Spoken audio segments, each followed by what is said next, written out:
A former Spencerport firefighter accused of torturing a defenseless animal. He is now facing serious charges after a shocking incident involving a cat stuck in a tree.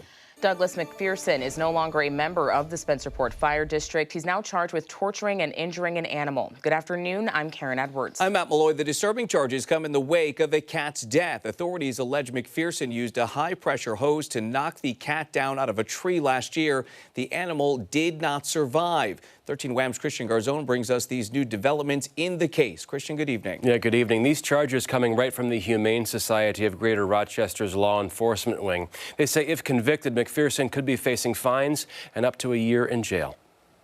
And he used a water cannon on top of an aerial truck to spray at the cat and to force it out of the tree. Reno DiDomenico, the vice president of Humane Law at Lollypop Farm, says on October 3rd, Douglas McPherson was dispatched by the Spencerport Fire District to assist in the rescue of a cat stuck in a tree. McPherson using a high-powered hose, the pressure and blast causing the cat to fall. The impact ultimately led to the feline's death. He says his team carefully interviewed witnesses and examined evidence since October.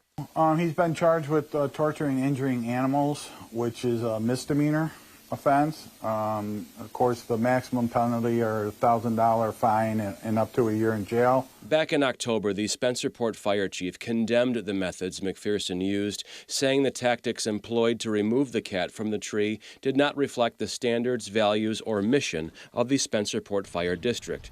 DiDomenico adding they do believe the intent here was right, but the outcome was reckless. We know that their intention is to help. However, if the first responders' actions go beyond their scope of helping or might go outside the line of taking an action too far, then they need to be held accountable. If you see a cat stuck in a tree, DiDomenico says to still call the fire department or a tree service. However, a lot of the times cats come out of the tree on their own.